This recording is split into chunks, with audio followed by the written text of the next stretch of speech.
دا کم لوی مورد یې شکر ته ویل چې 50 کروړه مولانا صاحب په 3 ورځې کې ټول کې فلسطین کې واستولې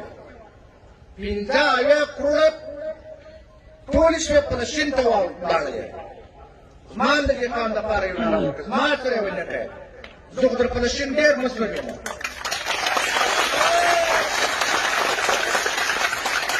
موږ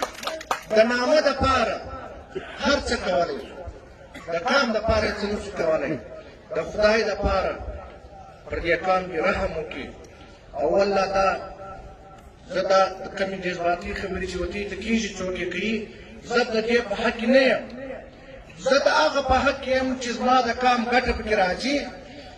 یوه میاشت پوره شوه ته یې پر دې پرلت کې ناست یاست ما باره یو دغه ته وویل ما ورته لس کس استولي دي کمیټې دي استولې ده دغه له اسلام آباد ته اسلام آباد کې که وزیر اعظم ملاقات نور سره کوي وزیر اعظم ورته وایي ما شخصا ما خط به م بیا در ښکاره کړم او داسې یو دوست مې پیدا کړي هغه راته وویل که د پرلت په نامه راځې خو مه راځه که په خپل کار راځې ما له راسه ما ورته وویل چې دا ستا د دیدن نه زه هواداره یم نه زه ستا د یو تصویر هواداره یم چې زه تا یې راځم زه راځم د قام په خاطر تا له راځم بیا مې وزیر داخله سره خبره کړې ده هغه راته ویل که په دې باره کې دا زما د وس کار نه دی نو چې تا د وس کار نه دی ته استعفا ورکړه ما ولې د فوجیانو سره وجنګېږې ته په دې باندې ته خبرې ته راباندې کړې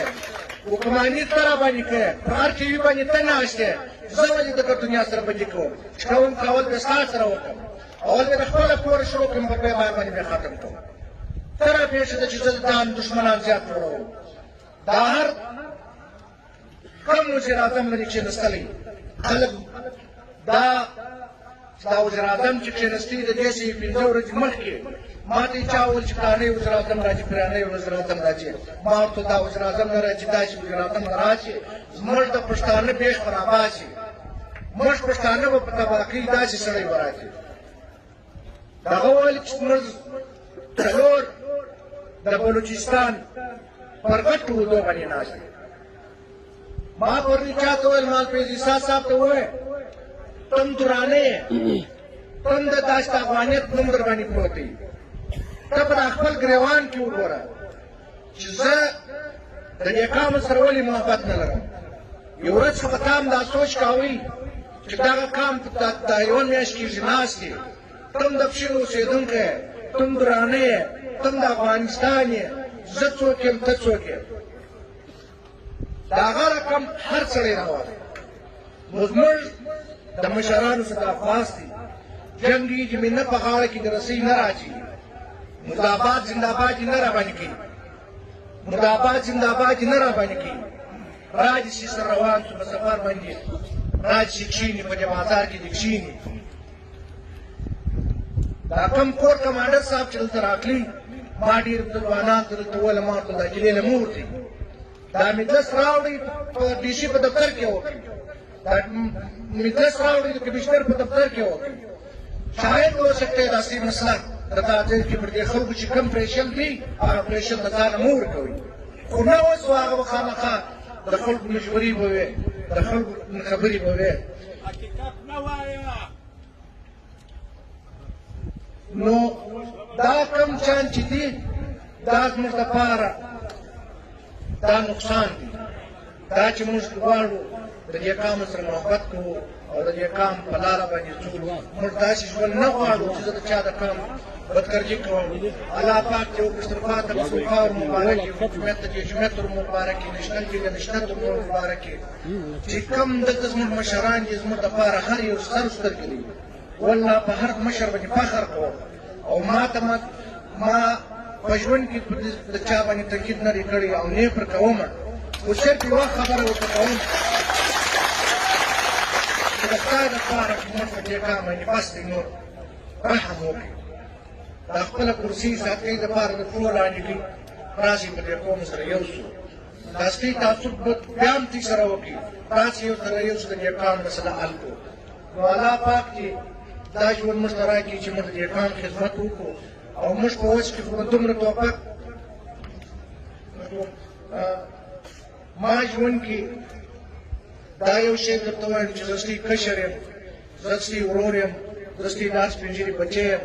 داسې به درسره ولاړ یم لکه خدای چې یو د شریک نه لري، زه به داسې درسره ولاړ یم. دا معنا نه یم درسره درېږم چې زه ډېر یو د سوچ خاوند یم، زه یو ډېر سیاسي یم یا ډېر یو مشر یم. زه نه مشر یم نه سیاسي یم.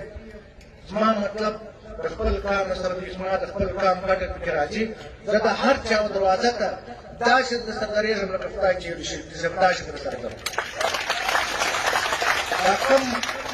نن چې دا درد دی، دا درد چې کوم را روان دی، دا درد دی د یو کوره پورې دې سوچ نه کړي چې د یو کور درد دی. زه دلته دا کوم چې ذمهداره کسان د پر لک چې ناست دي، لکه عبدالعلیم خان چې دی صدارت یې کوي، بل څوک دی بل څوک دی، دا دې پر خپلو مشرانو باندې غږ وکړي چې راسئ د خدای لپاره سره یو سو. یو داسې علامه نواخ و چې زموږ د دې قام یو علي رحمت راته ویلي چې یو ځوان پرون ماله رالی چې زه یو سیر وړه وړم.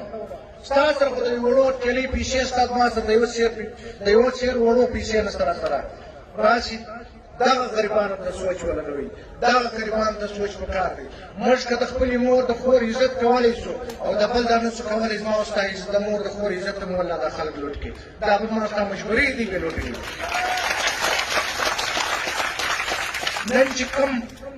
زموږ د دې وې خبرې سپی کار واخلي چې د افغانانو پر سر باندې هر سړی څومره وخت کې سیاست کړی و، هغه سیاست څه شو نن؟ نن د دې خپلې مور خور پروا ولې سړی نه کوي؟ نن جنګ د دوو دی،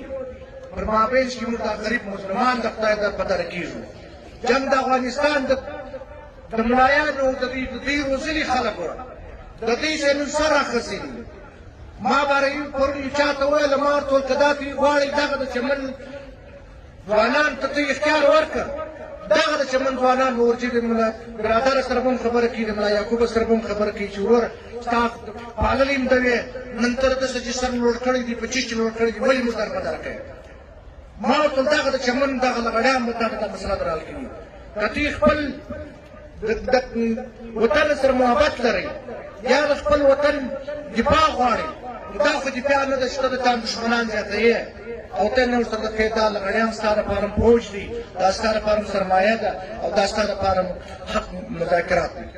مذاکرات کې خبرې ولې موږ خدای یوه میاشت کې سره نه کېږي؟ موږ به انتفاق یو، چې یو انتفاق ته راشي، دا ما د الله ته دا امید دی چې دا شپږ اووه کسان دا انتفاق ته وکړي. نن ماشاءالله به هم دا سیمې داسې خلاصېږي. دا کوم وخت یو سړی وایي دا هر بچی د پلار په بچي خواري کښلی دی، تعلیم یې پکړی دی، روزګار یې نشته. دا تعلیم به ما ته یو وخت زموږ دا 50 کالو سیاسیانو یو سوچ به راپکې وکړي چې دا زما بچیان به نن ولې دا رقم ناست وای، نن به دا خلکو به هم داسې ژوند تېره دي لکه دا رقم ته چې د روز سره تېرېږي. نو راسئ موږ په دا خپل کام کې لاس په غاړه کې بلکې واچوو. که هغه هر څوک وي زموږ لپاره منظور دی، موږ به داسې منو لکه خدای چې یو شریک دی. زه حوصلات هم دا وایم چې په مشرانو پسې مه ګایېږه، بلې پارټۍ ته مو وایم چې دا زموږ د